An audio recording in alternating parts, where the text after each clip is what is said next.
बिस्मिल्लाहिर्रहमानिर्रहीम। अस्सलाम वालेकुम दोस्तों, क्या हाल है? उम्मीद करता हूँ कि सब दोस्त खैरियत से होंगे। नदीम भाई चैनल में खुशामदीद। सबसे पहले तो जो लोग मेरे चैनल पर नए हैं, मैं तो रिक्वेस्ट करता हूँ कि वो मेरे चैनल को सब्सक्राइब कर लें। वीडियो चल लगे तो लाइक ज़रूर कीजिएगा, शुक्रिया।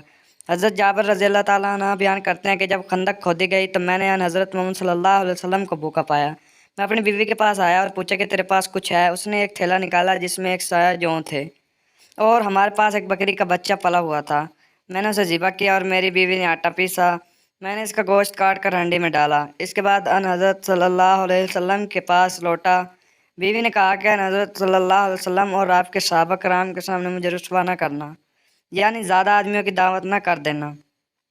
जब मैं आप सल्लल्लाहु अलैहि वसल्लम के पास आया तो चुपके से अर्ज़ किया, या रसूलुल्लाह सल्लल्लाहु अलैहि वसल्लम, हमने एक बकरी का बच्चा ज़िबा किया और एक सा जौ का आटा हमारे पास था, वो तैयार किया। तो आप सल्लल्लाहु अलैहि वसल्लम ने चंद लोगों के साथ तशरीफ़ ले चलें।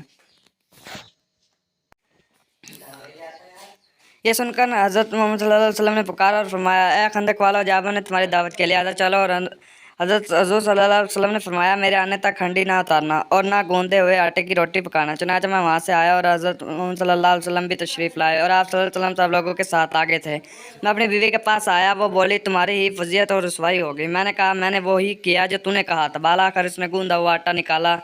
आप सल्लल्लाहु अलैहि वसल्लम ने इसमें लाभ धुन मिला दिया और बरकत की दुआ की। फिर हंडी में लाभ धुन मिलाया। इसके बाद फरमाया, एक रोटी पकाने वाले को और बुला लो जो मेरे साथ रोटी पकाए, और हंडी से सालन निकालो, मगर इसको ऊपर से ना उतारना।